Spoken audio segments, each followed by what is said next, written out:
Hallelujah, price lord. ನಮ್ಮ ಕರ್ತನಾದ ಯೇಸು ಕ್ರಿಸ್ತನ ನಾಮದಲ್ಲಿ ನಮ್ಮೆಲ್ಲ ವೀಕ್ಷಕರನ್ನ ವಂದಿಸ್ತೇವೆ. ನೀವೇನು ನಮ್ಮ ಚಾನಲ್ನ ಮೊದಲನೇ ಬಾರಿಗೆ ವೀಕ್ಷಿಸುತ್ತಿರುವುದಾದರೆ ದಯವಿಟ್ಟು ಸಬ್ಸ್ಕ್ರೈಬ್ ಮಾಡ್ಕೊಳ್ಳಿ, ಲೈಕ್ ಮಾಡಿ, ಶೇರ್ ಮಾಡಿ, ಹಾಗೂ ನಿಮ್ಮ ಪ್ರಾರ್ಥನಾ ಮನವಿಗಳನ್ನು ನಮಗೆ ಕಮೆಂಟ್ ಮೂಲಕವಾಗಿ ತಿಳಿಸಬಹುದಾಗಿದೆ.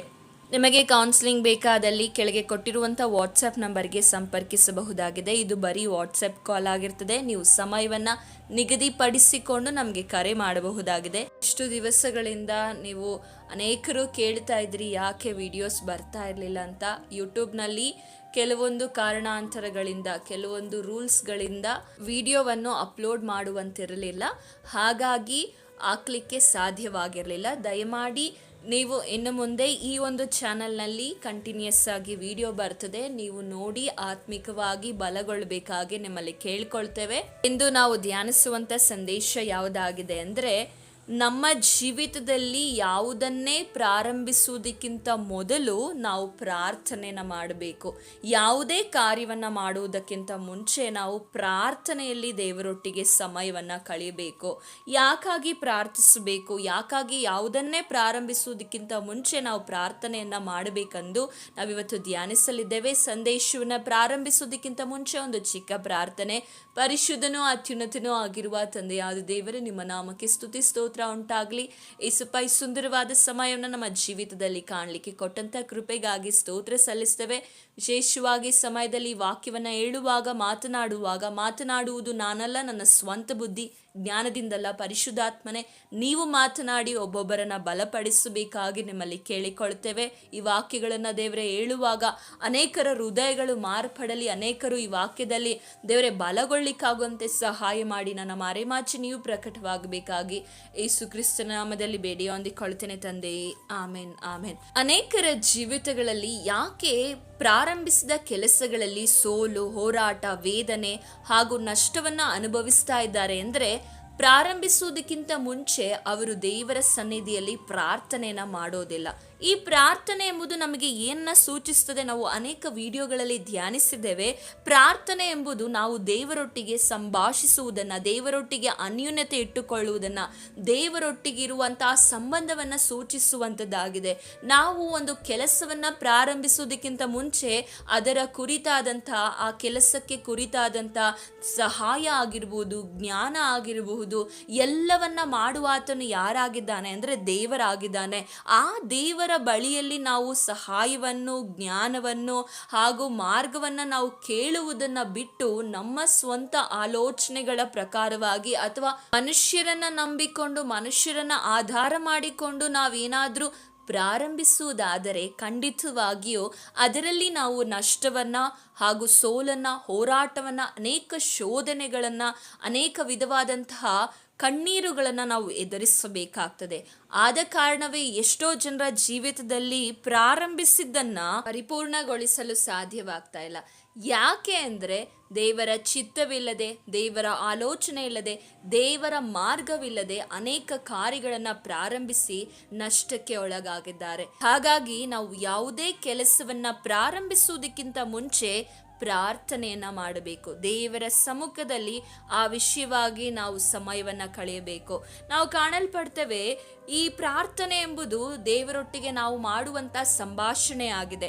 ಇದಕ್ಕೆ ಒಳ್ಳೆಯ ಉದಾಹರಣೆ ಯಾರಾಗಿದ್ದಾರೆ ಅಂದ್ರೆ ಕರ್ತನಾದ ಯೇಸು ಕ್ರಿಸ್ತನಾಗಿದ್ದಾನೆ. ನಾವು ಸುವಾರ್ತೆಗಳಲ್ಲಿ ಆತನ ಕುರಿತಾಗಿ, ಆತನ ಜೀವಿತದ ಕುರಿತಾಗಿ ನಾವು ಓದಲ್ಪಡುವಾಗ ಅಲ್ಲಿ ಕಾಣಲ್ಪಡ್ತೇವೆ ಆತನ ಪ್ರಾರ್ಥನೆಯ ಜೀವಿತದ ಕುರಿತಾಗಿ. ತನ್ನ ಜೀವಿತದಲ್ಲಿ ಯಾವುದೇ ಕೆಲಸವನ್ನ ಪ್ರಾರಂಭಿಸುವುದಕ್ಕಿಂತ ಮುಂಚೆ ಆತನು ಪ್ರಾರ್ಥನೆಯಲ್ಲಿ ಸಮಯವನ್ನ ಕಳೆದು ನಂತರ ಆತನು ಅದನ್ನ ಪ್ರಾರಂಭಿಸುವ ಆತನಾಗಿದ್ದನು.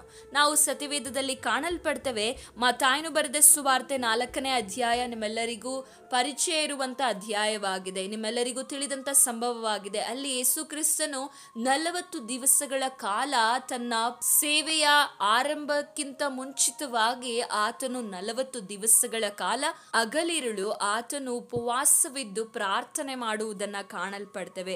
ಅದೇ ರೀತಿಯಾಗಿ ತನ್ನ ಜೀವಿತದಲ್ಲಿ ಯಾವುದೇ ಒಂದು ವಿಷಯವನ್ನ ಪ್ರಾರಂಭಿಸುವುದಕ್ಕಿಂತ ಮುಂಚೆ ಆತನು ಪ್ರಾರ್ಥನೆಯಲ್ಲಿ ಸಮಯವನ್ನು ಕಳೆಯುವುದನ್ನು ಕಾಣಲ್ಪಡ್ತೇವೆ. ಇಂದು ಯೇಸು ಕ್ರಿಸ್ತನನ್ನ ನಂಬುವಂಥ ನಾವುಗಳು ಪ್ರಾರ್ಥನೆಯಲ್ಲಿ ಸಮಯವನ್ನು ಕಳೆಯುತ್ತಾ ಇದ್ದೇವಾ, ಅಥವಾ ಈ ಲೋಕದ ಚಿಂತನೆಗಳನ್ನ, ಈ ಲೋಕವನ್ನ ಅವಲಂಬಿಸಿಕೊಂಡು ಅಥವಾ ನಮ್ಮ ಓನ್ ಅಂಡರ್ಸ್ಟ್ಯಾಂಡಿಂಗ್ ಅಂದ್ರೆ ನಮ್ಮ ಸ್ವಬುದ್ಧಿಯನ್ನ ನಾವು ಆಧಾರ ಮಾಡಿಕೊಳ್ತಾ ಇದ್ದೇವೆ. ನಮ್ಮನ್ನ ನಾವು ಈ ಸಮಯದಲ್ಲಿ ಪರೀಕ್ಷೆ ಮಾಡಿಕೊಳ್ಳಬೇಕು. ಈ ಸಮಯದಲ್ಲಿ ನೀವು ಯಾವುದಾದ್ರೂ ಒಂದು ಕೆಲಸವನ್ನ ಪ್ರಾರಂಭಿಸ್ತಾ ಇರ್ಬೋದು, ಒಂದು ಸೇವೆಯ ಜೀವಿತವಾಗಿರ್ಬೋದು, ವಿವಾಹ ಜೀವಿತ ಆಗಿರ್ಬೋದು, ಒಂದು ಹೊಸದಾಗಿ ಕೋರ್ಸನ್ನು ತೆಗೆದುಕೊಳ್ಳುವುದಕ್ಕಾಗಿರಬಹುದು, ಅಥವಾ ನೀವು ಯಾವುದೊಂದು ಬಿಸ್ನೆಸ್ ಮಾಡ್ತಾ ಇರ್ಬೋದು.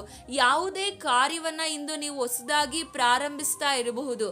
ಆದರೆ ನೀವು ಪ್ರಾರಂಭಿಸುವುದಕ್ಕಿಂತ ಮುಂಚೆ ಅದರ ಕುರಿತಾಗಿ ದೇವರ ಸಮ್ಮುಖದಲ್ಲಿ ಪ್ರಾರ್ಥನೆಯನ್ನ ಮಾಡ್ತಾ ಇದ್ದೀರಾ, ದೇವರ ಆಲೋಚನೆಯನ್ನ ಕೇಳಿಕೊಳ್ತಾ ಇದ್ದೀರಾ, ದೇವರ ಜ್ಞಾನವನ್ನ ನೀವು ಕೇಳಿಕೊಳ್ತಾ ಇದ್ದೀರಾ. ಒಮ್ಮೆ ನಿಮ್ಮನ್ನ ನೀವು ಪರೀಕ್ಷೆ ಮಾಡಿಕೊಳ್ಳಿ. ಲೂಕನ ಬರೆದ ಸುವಾರ್ತೆ 6ನೇ ಅಧ್ಯಾಯ 12ನೇ ವಚನದಲ್ಲಿ ಹೀಗೆ ಬರೆಯಲ್ಪಟ್ಟಿದೆ, ಆ ದಿವಸಗಳಲ್ಲಿ ಆತನು ಪ್ರಾರ್ಥನೆ ಮಾಡುವುದಕ್ಕಾಗಿ ಬೆಟ್ಟಕ್ಕೆ ಹೋಗಿ ರಾತ್ರಿಯನ್ನೆಲ್ಲ ಪ್ರಾರ್ಥನೆಯಲ್ಲಿಯೇ ಕಳೆದನು.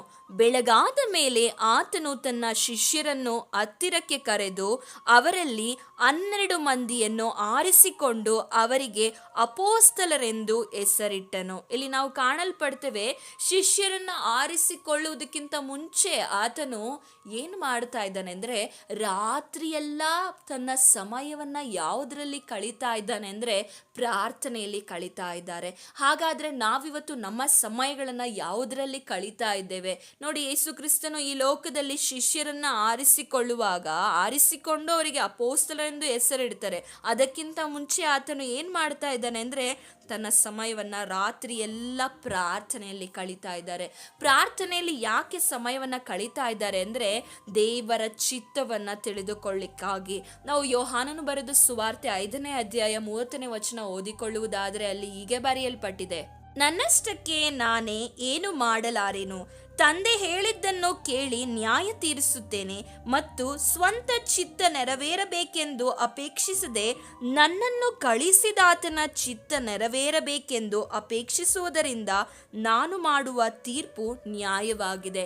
ಇಲ್ಲಿ ದೇವರ ವಾಕ್ಯದಲ್ಲಿ ನಾವು ಸ್ಪಷ್ಟವಾಗಿ ತಿಳಿಯಪಡಿಸ್ತಾ ಇದೆ, ಯೇಸು ಕ್ರಿಸ್ತನು ತಂದೆಯ ಚಿತ್ತವನ್ನ ನೆರವೇರಿಸೋದಕ್ಕೋಸ್ಕರ ಬಂದಿದ್ದಾನೆ. ತಂದೆಯ ಚಿತ್ತವನ್ನ ನೆರವೇರಿಸಬೇಕು ಎನ್ನುವುದಾದ್ರೆ ಆತನ ಚಿತ್ತ ಏನೆಂದು ನಾವು ತಿಳಿದುಕೊಳ್ಬೇಕು. ಆತನ ಚಿತ್ತ ಏನೆಂದು ಯಾವಾಗ ತಿಳ್ಕೊಳ್ತೀರಾ ಅಂದ್ರೆ ಆತನ ಸಹವಾಸದಲ್ಲಿ ಹೆಚ್ಚಾಗಿ ಇರಲ್ಪಡುವಾಗ ಮಾತ್ರವೇ ನಿಮಗೆ ಅರ್ಥವಾಗ್ತದೆ. ಯೇಸು ಕ್ರಿಸ್ತನು ಹೇಳ್ತಾ ಇದ್ದಾನೆ, ನನ್ನ ಚಿತ್ತವನ್ನ ನಾನು ನೆರವೇರಿಸಬೇಕೆಂದು ನಾನು ಅಪೇಕ್ಷಿಸ್ತಾ ಇಲ್ಲ, ನನ್ನನ್ನು ಕಳಿಸಿದ ಆತನ ಚಿತ್ತವನ್ನ ನೆರವೇರಿಸಬೇಕೆಂದು ನಾನು ಅಪೇಕ್ಷಿಸ್ತಾ ಇದ್ದೇನೆ. ಹಾಗಾದರೆ ನೀವು ಪ್ರಾರಂಭಿಸುವಂತ ಕೆಲಸಗಳಲ್ಲಿ ಕರ್ತನ ಚಿತ್ತವನ್ನು ಏನೆಂದು ತಿಳಿದುಕೊಂಡು ಅದನ್ನ ನೆರವೇರಿಸಲು ನೀವು ಅಪೇಕ್ಷಿಸ್ತಾ ಇದ್ದೀರೋ, ಅಥವಾ ನಿಮ್ಮ ಸ್ವಂತ ಚಿತ್ತವನ್ನ, ನಿಮ್ಮ ಸ್ವಂತ ಆಲೋಚನೆಗಳನ್ನ ಅನೇಕರು ಇಂದು ಎಕ್ಸಿಕ್ಯೂಟ್ ಮಾಡಿ ಸೋತು ಹೋಗಿದ್ದಾರೆ. ಅನೇಕರು ಜೀವನವನ್ನ ಕಳೆದುಕೊಂಡಿದ್ದಾರೆ. ಅನೇಕ ಬಿಸ್ನೆಸ್ಗಳನ್ನ ಪ್ರಾರಂಭಿಸ್ತಾರೆ. ದೇವರ ಚಿತ್ತ ಇದೆಯಾ, ಇದರಲ್ಲಿ ದೇವರ ಸಹಾಯ ನಮಗೆ ಬೇಕು ಎಂದು ದೇವರನ್ನ ಮೊರೆ ಹೋಗೋದಿಲ್ಲ. ತಮ್ಮಷ್ಟಕ್ಕೆ ತಾವೇ ಪ್ರಾರಂಭಿಸ್ತಾರೆ. ನಂತರ ನಷ್ಟಕ್ಕೆ ಒಳಗಾಗಿ ದೇವರನ್ನ ದೂಷಿಸುವಂತ ಅನೇಕ ವಿಶ್ವಾಸಿಗಳನ್ನ ನಾವಿಂದು ಕಾಣಲ್ಪಡ್ತಾ ಇದ್ದೇವೆ. ಅದೇ ರೀತಿಯಾಗಿ ವಿವಾಹ ಜೀವಿತದಲ್ಲಿ ಆಗಿರಬಹುದು, ದೇವರ ಚಿತ್ತವಿರುವಂತಹ ದೇವರ ಉದ್ದೇಶವನ್ನ, ದೇವರ ಚಿತ್ತ ನನ್ನ ವಿವಾಹದಲ್ಲಿ ಏನಿದೆ ಅಂತ ಇಂದು ಅನೇಕರು ಪ್ರಾರ್ಥನೆಯಲ್ಲಿ ಸಮಯವನ್ನ ಕಳೀತಾ ಇಲ್ಲ. ಅನೇಕ ಯವನಸ್ಥರ ಜೀವಿತದಲ್ಲಿ ವಿವಾಹ ಜೀವಿತಗಳು ಯಾಕೆ ಮುರಿಯಲ್ಪಡ್ತಾ ಇದೆ ಅಂದ್ರೆ ಮುಖ್ಯವಾದ ಕಾರಣ ಏನಂದ್ರೆ ದೇವರ ಚಿತ್ತವಿಲ್ಲದ ವಿವಾಹಗಳು ಎಷ್ಟೋ ಜನರ ಜೀವಿತದಲ್ಲಿ ಇಂದು ನಡೆಯಲ್ಪಡ್ತಾ ಇದೆ. ಆದ ಕಾರಣವೇ ನಿಮ್ಮ ಜೀವಿತದಲ್ಲಿ ಕುಟುಂಬಗಳಲ್ಲಿ ಚಿಕ್ಕ ಪುಟ್ಟ ಸಮಸ್ಯೆಗಳು ಬರುವಾಗ ಕುಟುಂಬ ಜೀವಿತಗಳು ಮುರಿಯಲ್ಪಡ್ತದೆ, ಕುಟುಂಬಗಳು ದೂರವಾಗಲ್ಪಡ್ತದೆ. ಹಾಗಾಗಿ ನೀವು ಇವತ್ತು ಮದುವೆ ಆಗ್ಲಿಕ್ಕೆ ಯಾರಾದ್ರೂ ನೀವು ಯೋಚಿಸುತ್ತಿರುವುದಾದ್ರೆ ಮೊದಲು ನೀವು ದೇವರ ಸಮ್ಮುಖದಲ್ಲಿ ಪ್ರಾರ್ಥನೆ ಎಂಬ ಬೀಜವನ್ನ ನೀವು ಬಿತ್ತುವವರಾಗಬೇಕು. ಪ್ರಾರ್ಥನೆ ನೀವು ಮಾಡುವಾಗ ದೇವರು ತನ್ನ ವಾಕ್ಯಗಳ ಮೂಲಕ ನಿಮ್ಮ ಸಂಗಡ ಮಾತನಾಡಿ ನೀವು ನಡೆಯಬೇಕಾದ ಮಾರ್ಗವನ್ನ, ನಿಮಗೆ ಯಾವ ಮಾರ್ಗದಲ್ಲಿ ನೀವು ಹೋಗಬೇಕು, ನಿಮಗೆ ಎಲ್ಲಿಂದ ಸಹಾಯ ಬರ್ತದೆ, ಪ್ರತಿಯೊಂದನ್ನು ನೀವು ತಿಳಿಯಲ್ಪಡ್ತೀರಾ. ಪ್ರತಿಯೊಂದು ನಿಮಗೆ ದೊರೆಯಲ್ಪಡ್ತದೆ. ನೀವು ಪ್ರಾರ್ಥನೆ ಮಾಡದೆ, ದೇವರ ಚಿತ್ತ ತಿಳಿದುಕೊಳ್ಳದೆ, ದೇವರನ್ನ ಆತುಕೊಳ್ಳದೆ ನೀವು ಮಾಡುವಂತ ಕೆಲಸಗಳು ನಿಜವಾಗಿಯೂ ಅದು ವಿಫಲವಾಗ್ತದೆ. ಈ ಪ್ರಾರ್ಥನೆಯನ್ನು ನೀವು ಯಾವುದೇ ಕೆಲಸವನ್ನ ಪ್ರಾರಂಭಿಸುವುದಕ್ಕಿಂತ ಮುಂಚೆ ಏನನ್ನ ಸೂಚಿಸುವಂತದ್ದಾಗಿದೆ ಅಂದ್ರೆ, ದೇವರೇ ನನ್ನದೇನೂ ಅಲ್ಲ, ನಾನು ಪರಿಪೂರ್ಣವಾಗಿ ನಿನ್ನ ಮೇಲೆ ನಂಬಿಕೆ ಇಟ್ಟಿದ್ದೇನೆ, ಪರಿಪೂರ್ಣವಾಗಿ ನಿನ್ನನ್ನ ನಿರೀಕ್ಷಿಸಿಕೊಳ್ಳುತ್ತಾ ಇದ್ದಾನೆ ಎಂದು ನಾವು ದೇವರ ಸಮ್ಮುಖದಲ್ಲಿ ಆ ಕಾರ್ಯವನ್ನ ದೇವರ ಕೈಗೆ, ದೇವರ ಕರಗಳಿಗೆ ನಮ್ಮ ಚಿಂತಾಭಾರವನ್ನ, ನಮ್ಮ ಎಲ್ಲಾ ಕಾರ್ಯವನ್ನ, ಅದಕ್ಕೆ ಕೀರ್ತನೆಗಳಲ್ಲಿ ನಾವು ಓದಲ್ಪಡ್ತೇವೆ. ವಚನವು ಹೀಗೆ ಬರೆಯಲ್ಪಟ್ಟಿದೆ. ಕೀರ್ತನೆಗಳು 37ನೇ ಅಧ್ಯಾಯ 5ನೇ ವಚನವನ್ನು ಓದಿಕೊಳ್ಳೋಣ. ನಿನ್ನ ಭೂಯಾತ್ರೆಯ ಚಿಂತೆಯನ್ನು ಯೆಹೋವನಿಗೆ ವಹಿಸಿಬಿಟ್ಟು ಭರವಸೆದಿಂದಿರು, ಆತನೇ ಅದನ್ನು ಸಾಗಿಸುವನು. ಇವತ್ತು ಎಷ್ಟೋ ಜನರ ಈ ಭೂಯಾತ್ರೆಯ ಚಿಂತೆಯಿಂದ ಅವರ ಜೀವಿತದಲ್ಲಿ ಸಮಾಧಾನ ಇಲ್ಲ, ವೇದನೆ, ಕಷ್ಟ, ಕಣ್ಣೀರು, ಹೋರಾಟಗಳು, ಕೆಲಸಗಳಲ್ಲಿ ಆಗಿರ್ಬೋದು, ಕುಟುಂಬದಲ್ಲಾಗಿರ್ಬೋದು, ಸೇವೆಯ ಜೀವಿತದಲ್ಲಾಗಿರ್ಬೋದು, ಹಾಗೆ ವಿದ್ಯಾಭ್ಯಾಸಗಳಲ್ಲಾಗಿರ್ಬೋದು. ಯಾಕೆ ಅವರಿಗೆ ಚಿಂತೆ, ಕಳವಳ ಅಂದರೆ ಅವರು ಈ ಭೂಯಾತ್ರೆಯ ಚಿಂತೆಯನ್ನ ದೇವರಿಗೆ ವಹಿಸಿಕೊಟ್ಟಿಲ್ಲ. ದೇವರಿಗೆ ವಹಿಸಿಕೊಟ್ಟಿರುವಂಥ ಮನುಷ್ಯನು ಹೇಗಿರ್ತಾನೆ ಅಂದರೆ ಭರವಸೆದಿಂದ ಇರ್ತಾನೆ. ದೇವರಿಗೆ ವಹಿಸಿಬಿಟ್ಟಂತಹ ಅವರ ಒಂದು ಜೀವಿತದಲ್ಲಿ ಯಾವಾಗಲೂ ನಿರೀಕ್ಷೆ, ನಂಬಿಕೆ, ಧೈರ್ಯವಾಗಿ ಇರ್ತಾರೆ. ಅವರ ನುಡಿಗಳು, ಅವರ ಜೀವಿತ ಯಾವಾಗಲೂ ಪಾಸಿಟಿವ್ ಆಗಿರುವಂತಹ ಒಂದು ಥಾಟ್ಸ್ಗಳಿಂದ, ಅಂದರೆ ಸಕಾರಾತ್ಮಕವಾಗಿರುವಂಥ ಆಲೋಚನೆಗಳಿಂದ ಅವರ ಜೀವಿತ ತುಂಬಿರ್ತದೆ. ಆದರೆ ಯಾವ ಮನುಷ್ಯನು ದೇವರ ಮೇಲೆ ನಿರೀಕ್ಷೆ ಇಡೋದಿಲ್ವೋ ಆ ಮನುಷ್ಯನ ಜೀವಿತದಲ್ಲಿ ಯಾವಾಗಲೂ ಕಳವಳ, ಗಲಿಬಿಲಿ, ಹೋರಾಟ, ಸಮಾಧಾನ ಇರೋದಿಲ್ಲ. ಯಾವಾಗ ನೋಡಿದ್ರು ಟೆನ್ಷನ್ ಮಾಡಿಕೊಳ್ಳುವಂಥದ್ದು, ಯಾವಾಗ ನೋಡಿದ್ರು ಕಣ್ಣೀರು, ಸಿಟ್ಟುಗೊಳ್ಳುವಂಥದ್ದು, ಪ್ರೀತಿ ಇಲ್ಲದಂತಹ ಜೀವಿತ, ವಿಶ್ರಾಂತಿ ಇಲ್ಲದಂತಹ ಜೀವಿತದಲ್ಲಿ ಅನೇಕರು ಇಂದು ಜೀವಿಸ್ತಾ ಇದ್ದಾರೆ. ಅದಕ್ಕೆ ಯೇಸು ಸ್ವಾಮಿ ಹೇಳಿರುವಂಥದ್ದು ಮತ್ತಾಯನು ಬರೆದ ಸುವಾರ್ತೆಯಲ್ಲಿ 11ನೇ ಅಧ್ಯಾಯ 28ನೇ ವಚನದಲ್ಲಿ, ಎಲೈ ಕಷ್ಟಪಡುವವರೇ, ಹೊರೆ ಹೊತ್ತವರೇ, ನೀವೆಲ್ಲರೂ ನನ್ನ ಬಳಿಗೆ ಬನ್ನಿರಿ, ನಾನು ನಿಮಗೆ ವಿಶ್ರಾಂತಿಯನ್ನು ಕೊಡುವೆನು. ಎಲೈ ಕಷ್ಟಪಡ್ತಾ ಇರುವಂತಹ ಸಹೋದರ ಸಹೋದರಿಯರೇ, ನೀವೆಲ್ಲರೂ ಯೇಸುವಿನ ಬಳಿ ಬರುವುದಾದ್ರೆ, ಯಾವ ವಿಷಯದಲ್ಲಿ ನೀವು ಇಂದು ಚಿಂತೆಗೆ ಒಳಗಾಗಿದ್ದೀರಾ, ವೇದನೆಗೆ ಒಳಗಾಗಿದ್ದೀರೋ, ಆತನು ವಿಶ್ರಾಂತಿಯನ್ನು ಕೊಡುವ ಆತನಾಗಿದ್ದಾನೆ. ವಿಶ್ರಾಂತಿಯನ್ನು ಕೊಡುವಂತ ದೇವರಿಗೆ ನಿಮ್ಮ ಈ ಭೂಯಾತ್ರೆಯ ಚಿಂತೆಯನ್ನೆಲ್ಲ ನೀವು ವಹಿಸಿ ಭರವಸೆದಿಂದಿರುವುದಾದ್ರೆ ಆತನು ಅದನ್ನು ಸಾಗಿಸುವ ಆತನಾಗಿದ್ದಾನೆ. ಎಷ್ಟೋ ಯವನಸ್ಥರು ಇಂದು ತಮ್ಮ ಜೀವಿತದಲ್ಲಿ ವಿದ್ಯಾಭ್ಯಾಸಗಳಲ್ಲಾಗಿರ್ಬೋದು, ವಿವಾಹ ವಿಷಯದಲ್ಲಾಗಿರ್ಬೋದು, ದೇವರನ್ನ ಆತುಕೊಳ್ಳದೆ, ದೇವರಿಗೆ ವಹಿಸಿ ಬಿಡದೆ ತಾವೇ ವಹಿಸಿಕೊಂಡು ಜೀವಿತವನ್ನ ನಷ್ಟಪಡಿಸಿಕೊಳ್ತಾ ಇದ್ದಾರೆ. ಅನೇಕ ಯವನಸ್ಥರಿಗೆ ಇಂದು ವಿವಾಹಗಳು ತಡವಾಗಿರಬಹುದು, ಅನೇಕರ ಜೀವಿತದಲ್ಲಿ ಕಾರ್ಯಗಳು ನೆರವೇರದೇ ಇರಬಹುದು. ಆದರೆ ನಿಮ್ಮ ಚಿತ್ತದ ಪ್ರಕಾರ, ನಿಮ್ಮ ಆಸೆಯ ಪ್ರಕಾರ, ನಾನು ಅಂದುಕೊಂಡಂತ ಸಮಯದಲ್ಲಿ ನನಗೇನೋ ಆಗ್ತಾ ಇಲ್ಲ, ನನಗೆ ಸಿಗುತ್ತಾ ಇಲ್ಲ ಅಂತ ತಪ್ಪಾದ ಮಾರ್ಗವನ್ನ, ತಪ್ಪಾದ ವ್ಯಕ್ತಿಗಳನ್ನಾಗಿರ್ಬೋದು, ತಪ್ಪಾದ ಕಾರ್ಯಗಳನ್ನ ಆರಿಸಿಕೊಳ್ಳಬೇಡಿ. ದೇವರ ಸಮ್ಮುಖದಲ್ಲಿ ಕಾದಿರಿ. ಯಾಕೆಂದ್ರೆ ವಾಕ್ಯ ಹೀಗೆ ಹೇಳ್ತದೆ, ತಡವಾದರೂ ಅದಕ್ಕೆ ನೀನು ಕಾದಿರು, ಅದು ಎಂದಿಗೂ ತಾಮಸವಾಗೋದಿಲ್ಲ. ಯಾರು ದೇವರ ಸಮ್ಮುಖದಲ್ಲಿ ಕಾಯ್ತಾರೋ, ಯಾರು ದೇವರ ಸಮ್ಮುಖದಲ್ಲಿ ದೇವರನ್ನ ನಿರೀಕ್ಷಿಸ್ತಾರೋ, ಖಂಡಿತ ಅವರೆಂದಿಗೂ ಆಶಾಭಂಗ ಪಡುವುದಿಲ್ಲ. ಕೆಲವೊಮ್ಮೆ ನೀವು ಅಂದುಕೊಂಡ ಸಮಯದಲ್ಲಿ ದೇವರು ನಿಮಗೆ ಅದನ್ನು ಅನುಗ್ರಹಿಸದಿರಬಹುದು. ನೀವು ಎಣಿಸದ ರೀತಿಯಲ್ಲಿ ದೇವರು ನಿಮ್ಮ ಜೀವಿತದಲ್ಲಿ ಕಾರ್ಯವನ್ನ ಮಾಡುವ ಆತನಾಗಿದ್ದಾನೆ. ಆದರೆ ನೀವು ದೇವರ ಸಮ್ಮುಖದಲ್ಲಿ ನೀವು ಕಾಯುವವರಾಗಬೇಕು.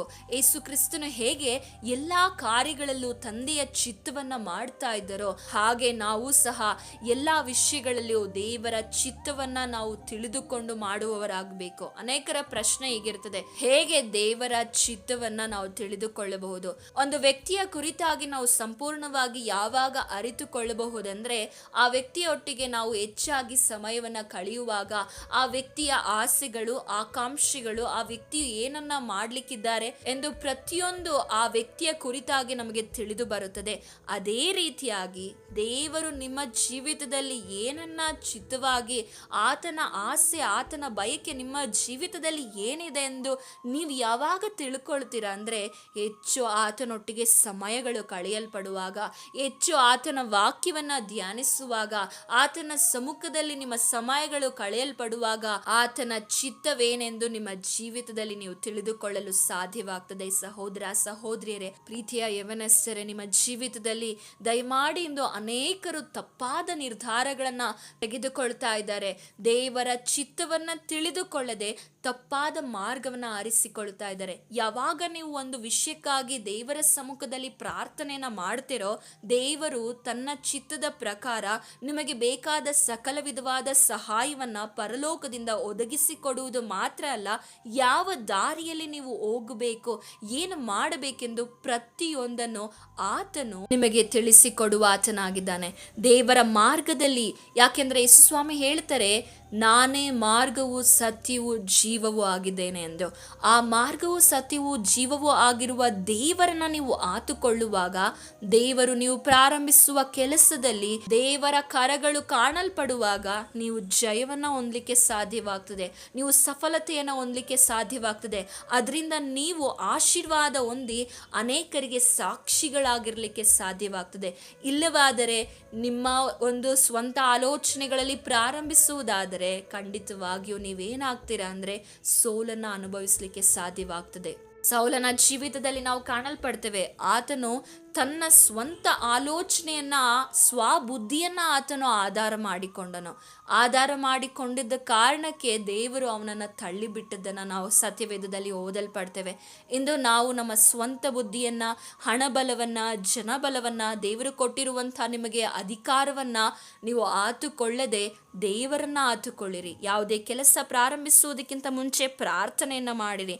ಯೇಸು ಕ್ರಿಸ್ತನೇ ಆ ತಂದೆಯ ಅನ್ಯೂನ್ಯತೆಯನ್ನ, ಸಹವಾಸವನ್ನ ಇಟ್ಟುಕೊಂಡು ಆತನ ಚಿತ್ತವನ್ನ ಹೇಗೆ ನೆರವೇರಿಸಿದರೋ ಅದೇ ರೀತಿಯಾಗಿ ನಾವು ಕೂಡ ಆತನ ಸಹವಾಸದಲ್ಲಿ ಆತನ ಚಿತ್ತದ ಪ್ರಕಾರ ನಡೆಯುವಾಗ ದೇವರು ಬೇಕಾದ, ವಿವಾಹದಲ್ಲಿ ಬೇಕಾದ ಮಾರ್ಗವನ್ನಾಗಿರ್ಬೋದು, ಸಹಾಯವನ್ನಾಗಿರ್ಬೋದು, ಜ್ಞಾನವನ್ನಾಗಿರ್ಬೋದು, ಪ್ರತಿಯೊಂದು ಆತನು ನಿಮಗೆ ಅನುಗ್ರಹಿಸುವ ಆತನಾಗಿದ್ದಾನೆ. ಬಿಸ್ನೆಸ್ ವಿಷಯಗಳಲ್ಲಾಗಿರ್ಬೋದು, ವಿದ್ಯಾಭ್ಯಾಸಗಳಲ್ಲಾಗಿರ್ಬೋದು, ಹಾಗೂ ಕುಟುಂಬ ಜೀವಿತಗಳಲ್ಲಾಗಿರ್ಬೋದು, ಅನೇಕ ಹೋರಾಟಗಳಲ್ಲಿ ಇಂದು ನೀವು ಹಾದು ಹೋಗ್ತಾ ಇರ್ಬೋದು. ಆದರೆ ನೀವು ಪ್ರಾರ್ಥಿಸುವಾಗ ಪ್ರಾರ್ಥನೆಯು ಸಕಲ ಒಂದು ಸಮಸ್ಯೆಗೆ ಪರಿಹಾರವಾಗಿದೆ. ಪ್ರಾರ್ಥಿಸುವಂಥ ವ್ಯಕ್ತಿಗಳ ಜೀವಿತದಲ್ಲಿ ಎಂದಿಗೂ ಸಮಸ್ಯೆಯು ಅಂಥ ವ್ಯಕ್ತಿಯನ್ನ ಮುಳುಗಿಸಲು ಸಾಧ್ಯವಿಲ್ಲ. ಪ್ರಾರ್ಥಿಸುವಂಥ ವ್ಯಕ್ತಿಯ ಜೀವಿತವು ಪ್ರಾರ್ಥನೆ ಮಾಡದೇ ಇರುವಂಥ ವ್ಯಕ್ತಿಯ ಜೀವಿತವನ್ನ ನೀವು ಕಂಪೇರ್ ಮಾಡಿ ನೋಡಿ, ಹೋಲಿಸುವಾಗ ಅಲ್ಲಿ ಗೊತ್ತಾಗ್ತದೆ, ಪ್ರಾರ್ಥಿಸುವಂಥ ವ್ಯಕ್ತಿಯ ಜೀವಿತದಲ್ಲಿ ನಂಬಿಕೆ, ನಿರೀಕ್ಷೆ, ಧೈರ್ಯವಿರ್ತದೆ. ಅದೇ ಪ್ರಾರ್ಥನೆ ಮಾಡದೇ ಇರುವಂಥ ವ್ಯಕ್ತಿಯ ಜೀವಿತದಲ್ಲಿ ಗುಣಗುಟ್ಟುವಿಕೆ, ದೇವರಿಂದ ದೂರ ಹೋಗ್ತಾರೆ, ದೇವರ ಸಹವಾಸವನ್ನ ಬಿಟ್ಟು ಆತ್ಮಿಕವಾಗಿ ಸತ್ತಂತಹ ಪರಿಸ್ಥಿತಿಗಳಿಗೆ ಅನೇಕ ವಿಶ್ವಾಸಿಗಳಿಂದ ತಲುಪಲು ಸಾಧ್ಯ ಏನಂದ್ರೆ ಅವರ ಜೀವಿತದಲ್ಲಿ ಪ್ರಾರ್ಥನೆ ಇಲ್ಲದೆ ಇರುವಂತದ್ದಾಗಿದೆ. ಹಾಗೆ ಯೇಸು ಕ್ರಿಸ್ತನು ಯಾವುದೇ ಒಂದು ಕೆಲಸವನ್ನ ಪ್ರಾರಂಭಿಸುವುದಕ್ಕಿಂತ ಮುಂಚೆ ಪ್ರಾರ್ಥನೆಯನ್ನ ಮಾಡಿಯೇ ಆತನು ಬಲವನ್ನು ಹೊಂದಿಕೊಳ್ಳುವುದನ್ನು ನಾವು ಕಾಣಲ್ಪಡ್ತೇವೆ. ತಾನು ಶಿಲುಬೆಯ ಮರಣವನ್ನ ಅನುಭವಿಸುತ್ತೇನೆ ಎಂದು ಆತನು ತಿಳಿದುಕೊಂಡಿದ್ದಾಗಿಯೂ ಆ ಶಿಲುಬೆಯ ಮರಣವನ್ನ ಆತನು ಸಹಿಸಿಕೊಳ್ಳುವುದಕ್ಕೋಸ್ಕರ ಇಲ್ಲಿ ಏನ್ ಮಾಡ್ತಾ ಇದ್ದಾನೆ ಅಂದ್ರೆ, ಮತ್ತಾಯನು ಬರೆದ ಸುವಾರ್ತೆ 26ನೇ ಅಧ್ಯಾಯ 36ನೇ ವಚನದಿಂದ ನಾವು ಕಾಣಲ್ಪಡ್ತೇವೆ, ಗೆತ್ಸೆ ಮನೆಯಲ್ಲಿ ಹೋಗಿ ಪ್ರಾರ್ಥನೆಯನ್ನ ಮಾಡ್ತಾ ಇದ್ದಾನೆ. ತನ್ನ ಮುಂದಿರುವಂತಹ ದೇವರ ಚಿತ್ತವನ್ನ ನೆರವೇರಿಸೋದಕ್ಕೋಸ್ಕರ ಬಲವನ್ನ ಹೊಂದಲಿಕ್ಕೆ ಇಲ್ಲಿ ಪ್ರಾರ್ಥನೆಯನ್ನ ಮಾಡ್ತಾ ಇದ್ದಾನೆ. ನಾವು ಕಾಣಲ್ಪಡ್ತೇವೆ. ದಯಮಾಡಿ ನಾವು ವಚನವನ್ನ ಓದಿಕೊಳ್ಳೋಣ. ಮತ್ತಾಯನು ಬರೆದ ಸುವಾರ್ತೆ 26ನೇ ಅಧ್ಯಾಯ 36ರಿಂದ ನಾವು ವಚನವನ್ನು ಓದಿಕೊಳ್ಳೋಣ. ಅನಂತರ ಯೇಸು ತನ್ನ ಶಿಷ್ಯರ ಸಂಗಡ ಗೆತ್ಸೆಮನೆ ಎಂಬ ತೋಟಕ್ಕೆ ಬಂದು ಅವರಿಗೆ, ಇಲ್ಲೇ ಕೂತುಕೊಳ್ಳಿರಿ, ನಾನು ಅತ್ತಲಾಗಿ ಹೋಗಿ ಪ್ರಾರ್ಥನೆ ಮಾಡಿ ಬರುತ್ತೇನೆ ಎಂದು ಹೇಳಿ ಪೇತ್ರನನ್ನು ಜೆಬದಾಯನ 2 ಮಕ್ಕಳನ್ನು ಕರೆಕೊಂಡು ಹೋಗಿ ದುಃಖಪಟ್ಟು ಮನಗುಂದಿದವನಾದನು ಮತ್ತು ಅವರಿಗೆ, ನನ್ನ ಪ್ರಾಣ ಸಾಯುವಷ್ಟು ದುಃಖಕ್ಕೆ ಒಳಗಾಗಿದೆ, ನೀವು ಇಲ್ಲೇ ಇದ್ದು ನನ್ನ ಸಂಗಡ ಎಚ್ಚರವಾಗಿರ್ರಿ ಎಂದು ಹೇಳಿ ಸ್ವಲ್ಪ ಮುಂದೆ ಹೋಗಿ ಬೋರಲ ಬಿದ್ದು, ನನ್ನ ತಂದೆಯೇ, ಸಾಧ್ಯವಾಗಿದ್ದರೆ ಈ ಪಾತ್ರೆಯು ನನ್ನನ್ನು ಬಿಟ್ಟು ಹೋಗಲಿ, ಹೇಗೂ ನನ್ನ ಚಿತ್ತದಂತಾಗದೆ ನಿನ್ನ ಚಿತ್ತದಂತೆಯೇ ಆಗಲಿ ಎಂದು ದೇವರನ್ನ ಪ್ರಾರ್ಥಿಸಿದನು. ಇಲ್ಲಿ ಹೇಗೆ ಪ್ರಾರ್ಥನೆ ಮಾಡ್ತಾ ಇದ್ದಾನೆ? ನನ್ನ ಚಿತ್ತದಂತೆ ಆಗದೆ, ಇಲ್ಲಿ ಆತನಿಗೆ ಮನಗುಂದುವಷ್ಟು, ಪ್ರಾಣ ಸಾಯುವಷ್ಟು ದುಃಖಕ್ಕೆ ಒಳಗಾಗಿದೆ. ಯಾಕೆಂದ್ರೆ ತಾನು ಮುಂದೆ ಮಾಡಬೇಕಾಗಿರುವಂತ ಕೆಲಸವೇನು ಎಂದು ಆತನಿಗೆ ಗೊತ್ತಿತ್ತು. ತಾನು ಎಷ್ಟು ಮುಂದೆ ಆ ವೇದನೆಯನ್ನ ಸಹಿಸಬೇಕು, ಅವಮಾನವನ್ನ, ನಿಂದನೆಯನ್ನ, ಆ ಶಿಲುಬೆನ ಹೊರಬೇಕೆಂದು ಆತನಿಗೆ ತಿಳಿದಿತ್ತು. ಆದ ಕಾರಣ ಗೆತ್ಸೆ ಮನೆಯಲ್ಲಿ ತಂದೆಯ ಬಳಿಯಲ್ಲಿ ಬಂದು ಪ್ರಾರ್ಥನೆಯನ್ನ ಮಾಡ್ತಾ ಇದ್ದಾನೆ. ನಿಮ್ಮ ಜೀವಿತದಲ್ಲಿಯೂ ಕೂಡ ಅನೇಕ ಸಮಸ್ಯೆಗಳು ಬರುವಾಗ, ಅನೇಕ ಹೋರಾಟಗಳು ಬರುವಾಗ, ಅನೇಕ ನಿಂದನೆಗಳು ಬರುವಾಗ ಬರುವಾಗ, ಪ್ರಯಾಸಗಳು ಬರುವಾಗ ನೀವು ದೇವರನ್ನ ಗುಣಗುಟ್ಟುವುದನ್ನು ಬಿಟ್ಟು ದೇವರ ಬಳಿ ಪ್ರಾರ್ಥನೆ ಮಾಡಿ. ಹೇಗೆ ನಾವು ಈ ಸಮಸ್ಯೆಯಿಂದ ಹೊರಬರೋದು, ಹೇಗೆ ಸಮಸ್ಯೆಯಲ್ಲಿಯೂ ಬಲಗೊಳ್ಳುವುದು ಹೇಗೆ ಎಂದು ಪ್ರಾರ್ಥನೆ ಮಾಡಬೇಕು. ಅನೇಕರಿಗೆ ಸಮಸ್ಯೆನೇ ಬೇಡ ಅಂತ ಹೇಳ್ತಾರೆ, ಅನೇಕರಿಗೆ ವೇದನೆ ಕಷ್ಟಗಳಂದ್ರೇನೆ ಆಗೋದಿಲ್ಲ.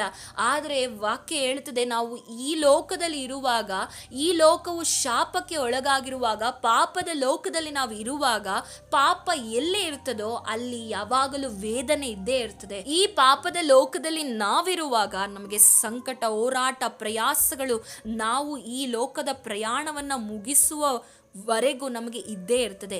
ಆದರೆ ಈ ಸಂಕಟದಲ್ಲಿ, ಈ ವೇದನೆಯಲ್ಲಿ, ಈ ಶೋಧನೆಗಳಲ್ಲಿ ಹೇಗೆ ನಾವು ಬಲವಾಗಿ ನಿಂತುಕೊಳ್ಳೋದು, ಹೇಗೆ ನಿನ್ನ ಚಿತ್ತವನ್ನು ನಾವು ನೆರವೇರಿಸೋದು ಎಂದು ಯೇಸು ಕ್ರಿಸ್ತನ ಹಾಗೆ ಪ್ರಾರ್ಥನೆ ಮಾಡಬೇಕು. ಆತನಿಗೆ ಗೊತ್ತಿತ್ತು ಆ ಶಿಲುಬೆಯ ಆ ಒಂದು ಮರಣ ಎಷ್ಟು ಘೋರವಾದದ್ದು. ಅದಕ್ಕೆ ಆತನ ಹೇಳ್ತಾ ಇದ್ದಾನೆ, ನನ್ನ ಪ್ರಾಣ ಸಾಯುವಷ್ಟು ದುಃಖಕ್ಕೆ ಒಳಗಾಗಿದೆ, ನಾನು ಮನಗುಂದಿದವನಾಗಿದ್ದೇನೆ ಎಂದು ಇಲ್ಲಿ ಹೇಳಲ್ಪಡುವುದನ್ನು ಕಾಣಲ್ಪಡ್ತೇವೆ. ಯಾಕೆ ಅಂದರೆ ಆ ಸಮಸ್ಯೆ, ಆ ಒಂದು ಶಿಲುಬೆಯ ಮರಣ ಎಷ್ಟು ಘೋರವಾದುದೆಂದು ಆತನಿಗೆ ಗೊತ್ತಿತ್ತು.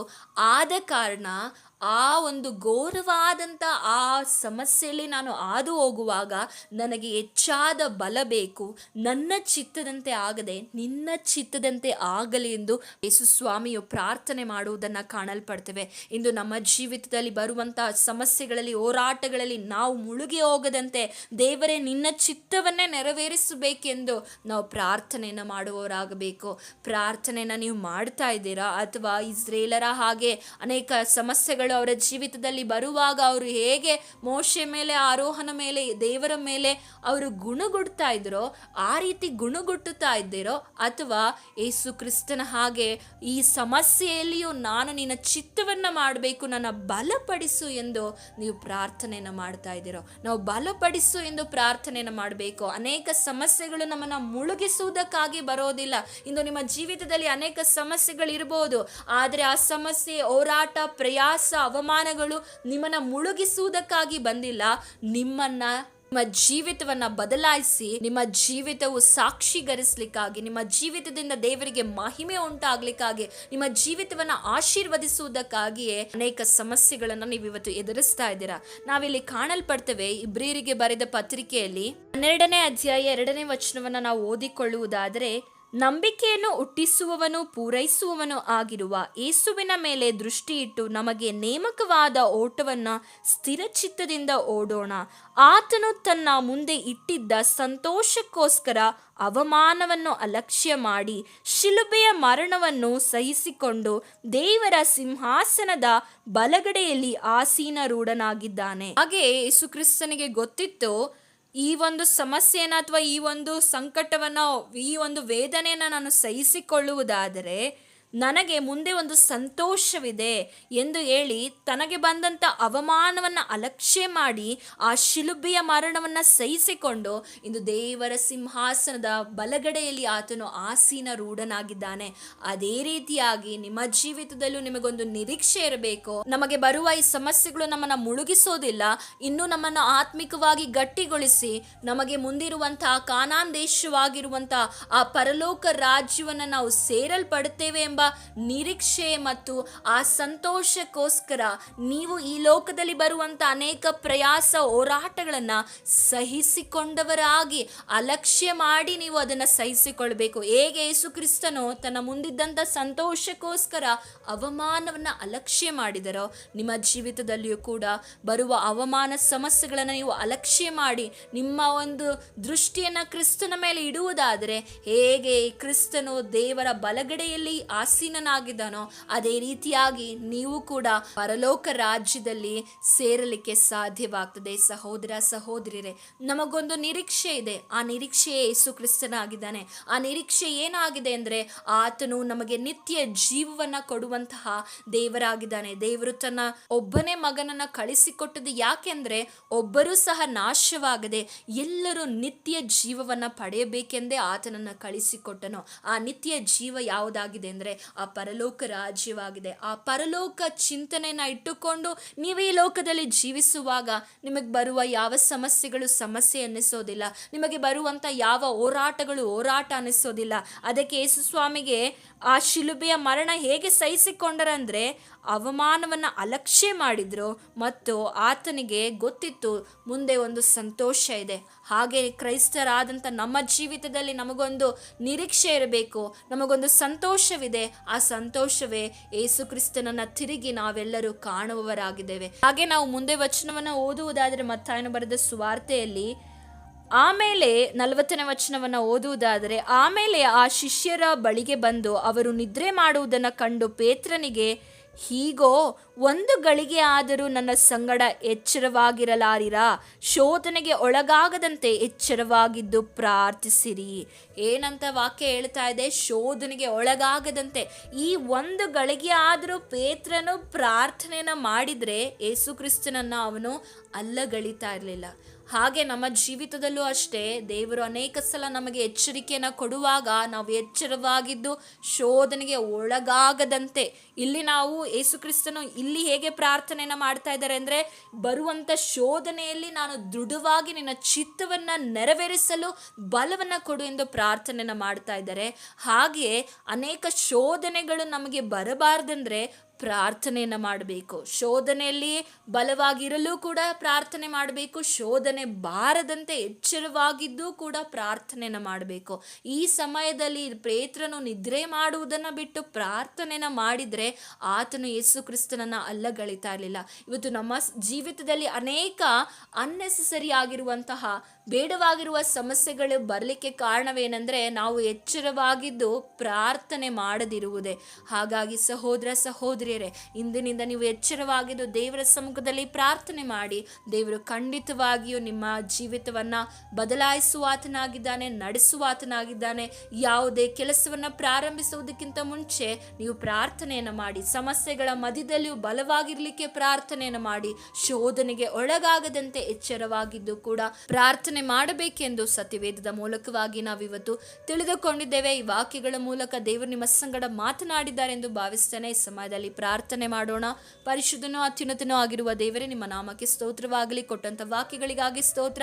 ಈ ವಾಕ್ಯಗಳು ಅನೇಕರ ಜೀವಿತದಲ್ಲಿ ಕಾರ್ಯ ಮಾಡಬೇಕಾಗಿ ಕೇಳಿದಂತಹ ಸಹೋದರ ಸಹೋದರಿಯ ಹೃದಯಗಳನ್ನು ಬಲಪಡಿಸು, ಪ್ರಾರ್ಥನಾತ್ಮನಿಂದ ಅವರನ್ನ ತುಂಬಿಸು. ಅನೇಕರು ಪ್ರಾರ್ಥನೆಯಲ್ಲಿ ಇಂದು ಸೋತು ಹೋಗಿದ್ದಾರೆ, ನೀವು ತಾನೇ ಅವ್ರನ್ನ ಬಲಪಡಿಸಬೇಕಾಗಿ ಎಲ್ಲ ನಿಮ್ಮ ಕರಗಳಿಗೆ ಒಪ್ಪಿಸಿ ಕೊಡ್ತಾ ಯೇಸು ಕ್ರಿಸ್ತನ ನಾಮದಲ್ಲಿ ಬೇಡಿ ಹೊಂದಿಕೊಳ್ತೇನೆ ತಂದೆಯೇ.